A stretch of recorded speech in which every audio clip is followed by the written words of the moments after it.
Hello, Ambius. It's December. Thanks for joining us. Our safety topic covers what to do in an accident and first aid part 2. If you experience any kind of property damage, injury, accident, or near-miss incident, be sure to call our safety hotline. That phone number is 866-669-4146. Alert your manager also.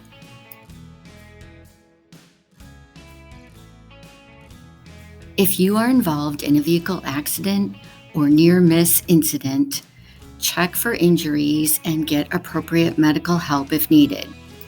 Obtain a police report for any vehicle accident, call the safety hotline for any accident or near-miss, and contact your manager. If you experience a minor cut, scrape, or abrasion, the first thing to do is clean the area with soap and water. Apply some first aid cream and cover the area with a bandage. Follow the same procedure if you have a bug bite. If you have a bee sting, try to remove the stinger first. Do this by using a credit card or similar object to scrape gently over the stinger and pull it out. Then apply antiseptic and a bandage.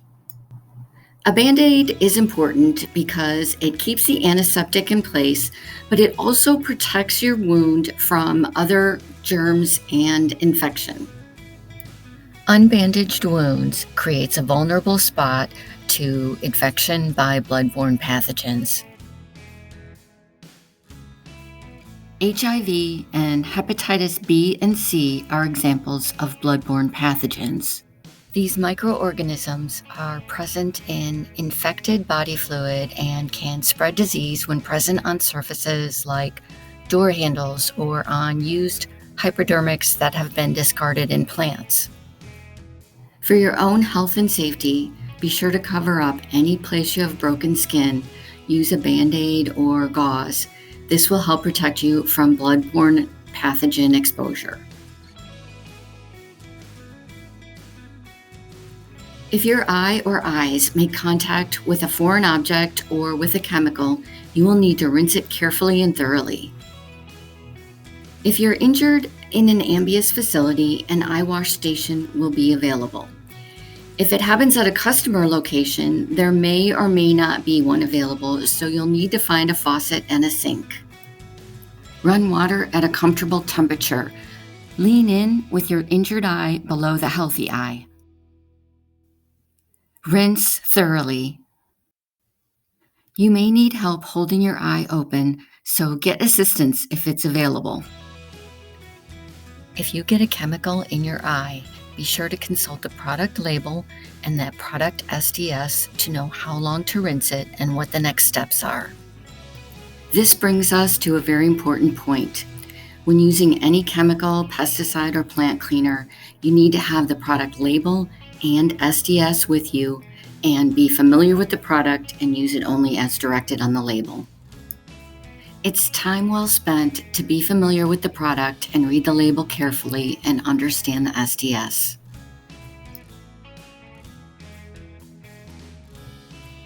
A first aid kit helps you handle most minor injuries quickly and effectively. When more care is needed, seek professional medical attention. Ambius is concerned about your health, safety, and well-being. Remember the Ambius start-stop rule of safety. Don't ever start a job if it doesn't seem like it's safe, and please stop a job if it becomes unsafe. Alert your manager of your concerns and don't resume the work until there is resolution for this particular project. Thank you for your attention today and your focus on safety.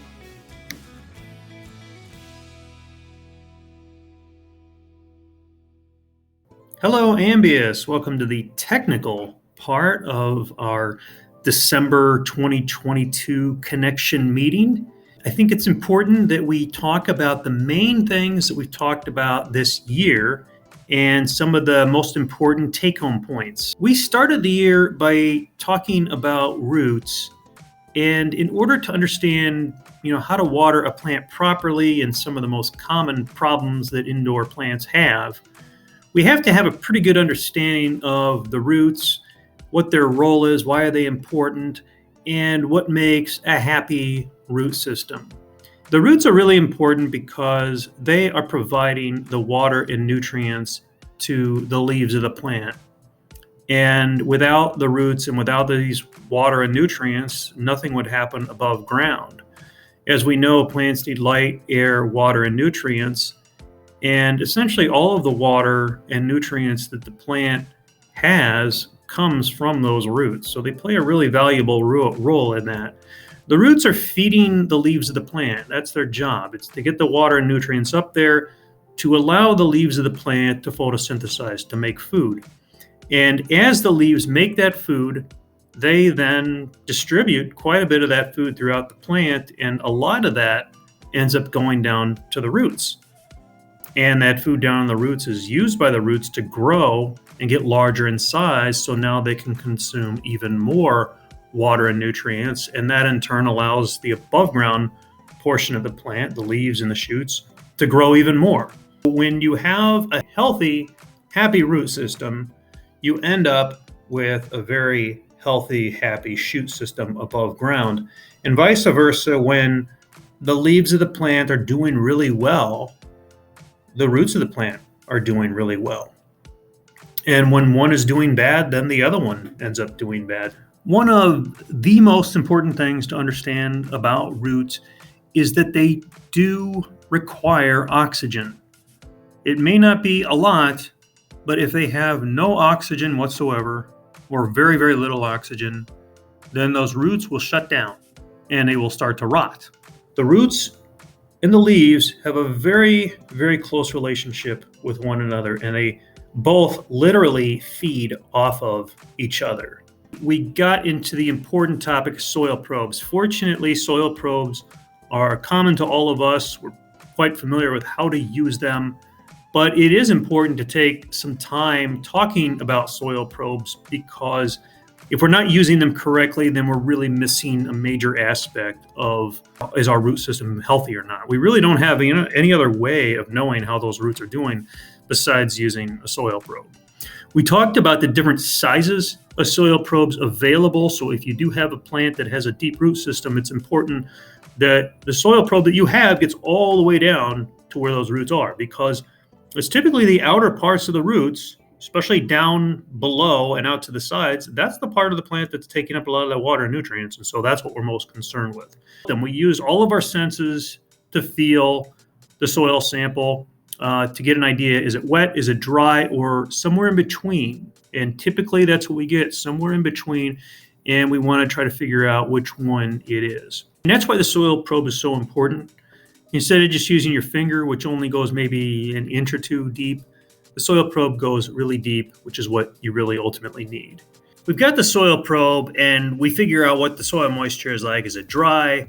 Is it wet? And then everything in between. And based upon that, now, of course, our next thing we need to do is decide, do we water the plant or do we not water the plant? There are many times indoors where we don't water the plant for whatever reason.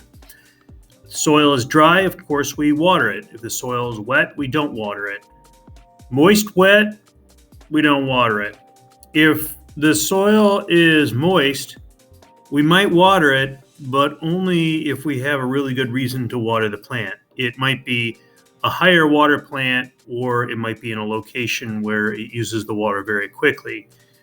A lot of times where we got to use our best judgment is when the soil moisture is kind of between dry and moist. So kind of dry, moist. Do we water or do we not water? And this is where it's a tough decision call. And we got to take a few things into account to answer this question, should we water or not water? One of the first things that I do is look at the plant itself and try to determine, is this plant kind of a higher water plant or a low water plant? And what are some things that you can look at on the plant to determine, is it high water or low water or somewhere in between? High water plants have very little storage of water. So they basically suck water up, they use water very quickly, and then that water exits the plant. It really doesn't get held anywhere in the plant. A few examples of plants that are like this include Spathiphyllum. There's really no place to hold water in a Spathiphyllum. And ferns. Same thing. They really don't have any storage structures to hold on to water. So these are plants that if it's dry moist, yes, I'm almost certainly going to water it.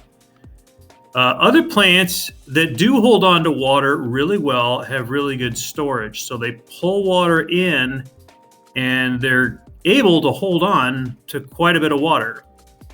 And to find out which plants are lower water plants, we look for first storage. Some plants have really thick, fleshy roots like a ZZ. Other plants have underground storage, things like rhizomes, which are underground stems. Also, some plants have tubers, which are like potato-like structures underground.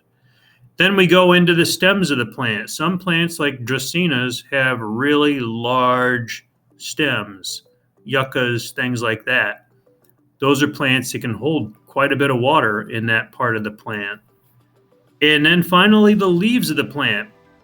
Are the leaves, are they thick? Are they fleshy? Those type of leaves hold on to a lot of water. The outside of the leaf, succulents, they have that thick, waxy cuticle, that layer on the outside that really holds the water inside that leaf really well. So things like that are a good way to determine, is it a high water or low water plant? If you really can't tell, if it's not obvious if a plant is high or low water, then it's probably somewhere in between. And if you're still on the fence about should you water or not water, the next thing you can look at is the environment that the plant is in. If the plant happens to be in a lower light area, then I would wait until the next service visit to water that plant. If it's higher light, then I'm probably going to water it. And if you're still on the fence, still not sure should I water or not water, think about the situation that you're in. When are you going to see the plant next? Is it going to be a week from now, 2 weeks from now, longer than that? And then use your best judgment. In the month of April, we talked about the importance of watering properly, the importance of the water getting down to the bottom of the roots. And that can be tricky because we often are afraid that we'll overwater the plant if we do that. So it takes quite a bit of practice, but it is important to get the water down to the bottom of the roots and establish over time a deep root system as opposed to a shallow root system. A plant that has a deep root system is going to be a lot more forgiving than a plant with a really shallow root system. And it'll also be a longer lasting plant as well. In May, we really kind of got into the science of how and why water moves in a plant. We took a look at the xylem of the plant, which you might recall the xylem are the little tubes, little straws in the plant.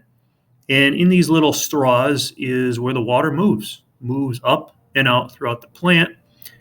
And that goes all the way from the roots up into the stems and all the way out to the leaf. Same exact tissue called xylem. And then when that water moves throughout the plant, it might be dropped off somewhere. It might be used, especially in the leaves of the plant, because the leaves use a lot of water. And if it doesn't get used, about how it ultimately leaves the plant. And you might recall there's little openings in the leaves. These are called stomates.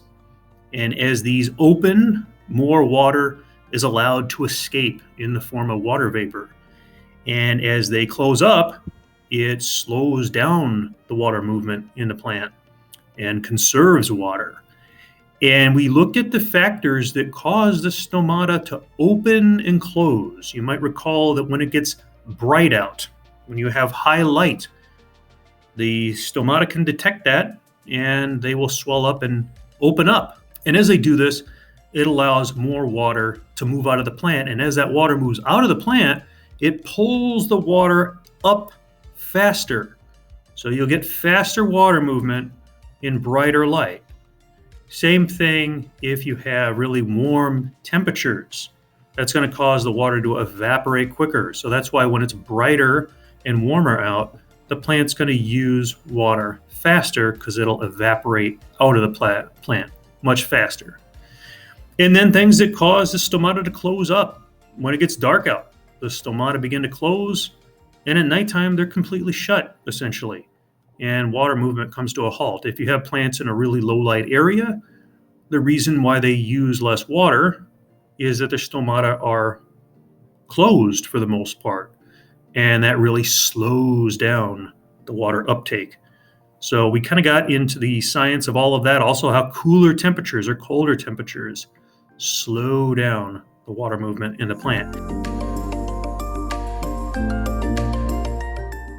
We again try to link all this science back into how does it apply to our job. We think about mulches and the effects that mulches can have on roots. Remember, roots breathe. They're living organisms. All living organisms out there, including plants, including roots, have to be able to breathe in order to be alive. They do consume oxygen and release carbon dioxide. We talked about how heavy mulches, things like river rock, heavy layers of that, or heavy layers of polypebble, can really block the ability of the plant to be able to breathe properly. Same thing when we pile up mulch around the base of the plant when it's real heavy. Mulch really should not be touching the plant per se. If you've got lots of heavy mulch around the stems and the leaves, those too breathe. And we have to lighten the load. So if we are going to use things like river rock, we need to put it down lightly so that we can allow air to get in and out of the soil. And also, there's a lot of mulches that we use that are really good at allowing gas exchange between the roots and the air above, including Spanish moss and Excelsior, Protost, which is a really great decorative mulch for indoors. And also there's some new ones out, maybe things like lava rock, which allow for better gas exchange than something like river rock would. The last major topic for the year was sub-irrigation. We first started on smaller plants, 6-inch plants, using simpler systems like Aquifer.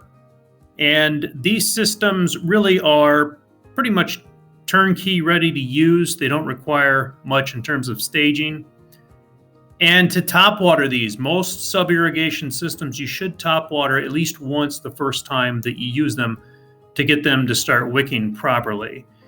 The other small system we showed was a little bit more complicated. It's the wick and riser system, where you use a wicking agent like a wicking stick or a capillary strip, and you can use one or two. You can use more if you need more water. In this case, we started with 2, but we found that to be wicking too much water, so we ended up only using 1 wicking stick.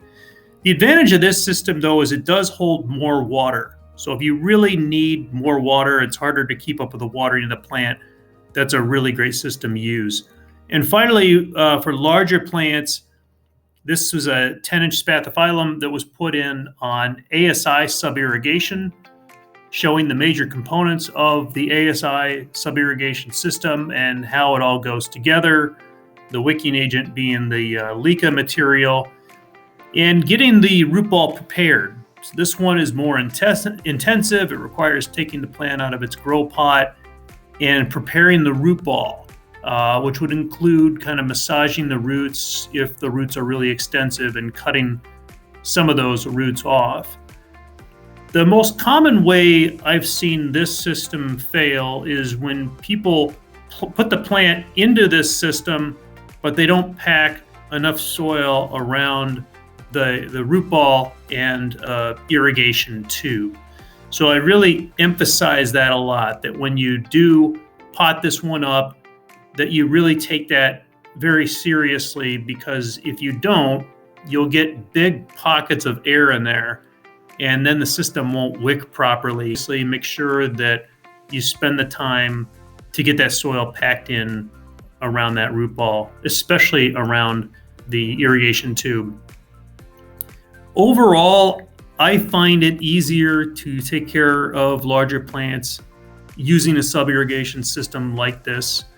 Again, top watering it the very first time you get the plant going. And then after that, you may top water it a second time, but then, just strictly sub-irrigating after that. And sometimes we will fill up the reservoir more than needed, but just trying to, strictly sub-irrigate once we get it going. I just find it easier. I think this is an easier way to take care of plants. I think the biggest hurdle is staging the plants on this system. It does take some time and effort. It's not easy, but I do believe that it's worth the work that you put into it. In 2023, we will continue to show you how these plants are doing on sub-irrigation, what they look like, and how much maintenance they are. And that'll do it from a technical standpoint. Thank you all for attending this session. And I know I promised a Jeopardy game for December. Due to lack of time, I think we're going to have to put that off till January. And I want to thank all of you for a really good year. I think 2022 was pretty good. And I look forward to seeing and hearing from all of you in 2023. Thanks.